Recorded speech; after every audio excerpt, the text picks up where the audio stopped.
अभिजीत और विवेक living room के TV पर ये हॉरर मूवी देख रहे थे।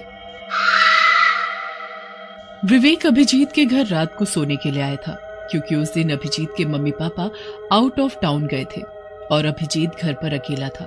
तभी टीवी में मूवी का वो डरावना सीन चल रहा था, जिसमें वो चुड़ैल टीवी के बाहर निकल कर आती है। वो दोनों भी बहुत ज्यादा डर गए थे।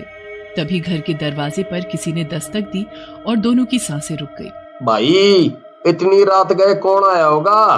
कहीं वो सीरियल किलर तो नहीं है ना? तभी फिर से किसी ने दरवाजा पीटते हुए दस्तक दी। कौन है? अभिजीत ने डरते हुए अंदर से पूछा, पर बाहर से कोई भी जवाब नहीं आया। मैं पूछता हूँ, कौन है? विवेक ने जोर से चिल्लाते हुए पूछा। मैं हूँ, ईशा। बाहर से एक लड़की की आवाज आई। दोनों सोचने लगे कि रात के 2 बजे ये लड़की हमारे घर क्यों आई होगी। उन्हें दाल में कुछ काला लग रहा था, इसलिए उन्होंने दरवाजा नहीं खोला। तुम यहाँ पर क्यों आई हो? विवेक ने अंदर से उस लड़की से पूछा। जी, मैं क्लब से अपने घर जा रही थी कि तभी मूसलाधार बारिश शुरू हुई। रास्ते पर पूरा पानी भरा पड़ा है, इसलिए स्कूटी चल नहीं रही है। इसीलिए मैं आपसे पूछने आई हूँ कि क्या मैं कुछ देर बारिश रुकने तक आपके यहाँ रुक सकती हूँ? दरवाजे पर खड़ी उस लड़की ने कहा। तभी विवेक ने दरवाजे के पिप होल से दरवाजे पर खड़ी उस लड़की को देखा। वो बारिश में भीगी हुई थी, पर वो लड़की थी बड़ी सुंदर। इसलिए विवेक ने अभिजीत से कहा, यार, मुझे लगता है कि हमें दरवाजा खोलना चाहिए और उसे घर के अंदर बुला लेना चाहिए। नहीं, मुझे तो लगता है कि हमें दरवाजा नहीं खोलना चाहिए, क्योंकि इस लड़की ने डोर बेल होते हुए भी रात को दरवाजे पर दस्तक दी है। और मम्मी हमेशा कहा करती हैं कि सिर्फ काली शक्तियां ही रात को दरवाजे पर दस्तक दिया करती हैं। इसका मतलब वो लड़की है, कोई चुड़ैल नहीं। और अगर तू अभी उसे अंदर नहीं लेगा तो वो बीमार पड़ जाएगी। ऐसा कहकर उसने दरवाजा खोला और उस लड़की को घर के अंदर ले लिया।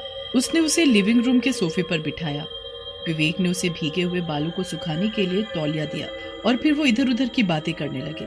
विवेक उस लड़की पर पूरी तरह लट्टू हो गया था, पर अभिजीत अभी भी उस लड़की को शक भरी नजर से देख रहा था, क्योंकि उसे लग रहा था कि वो लड़की सीरियल किलर भी तो हो सकती है। कुछ देर में बारिश रुक गई और रास्ते पर का पानी ड्रेन हो गया।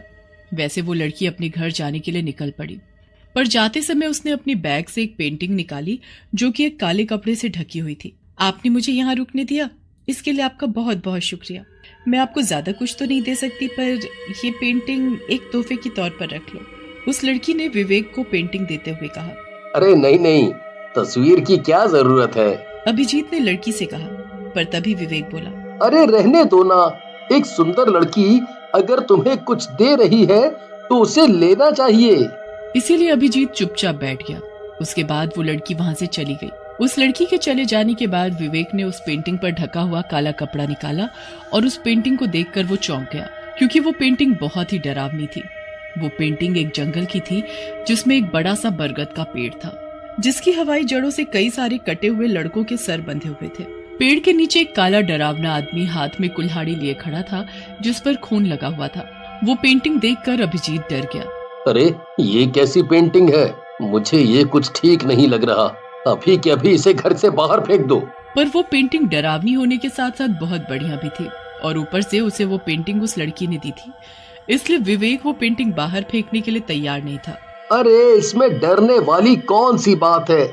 ये सिर्फ पेंटिंग ही तो है। दोनों के बीच बहुत देर बहस हुई और आखिरकार अभिजीत उस पेंटिंग को अपने घर में रखने के लिए तैयार हो गया, पर उसने वो पेंटिंग अपने बेडरूम में एक टेबल पर रख दी और वो लिविंग रूम में टीवी देखने के लिए चला गया। वो दोनों मूवी देख ही रहे थे कि तभी बिजली चली गई। तभी उन्हें अभिजीत के बेडरूम से कुछ गिरने की आवाज सुनाई दी। अभिजीत डर गया। उसके जहन में कुछ और ही चल रहा था। शायद पेंटिंग टेबल से गिर गई होगी, मैं उठाकर आता हूँ। विवेक बोला और मोबाइल की टॉर्च लगाकर वो अभिजीत के बेडरूम की तरफ जाने लगा। विवेक मत जाओ, मुझे कुछ गड़बड़ लग रही है, अभिजीत ने विवेक से कहा। पर सुने वो विवेक कैसा।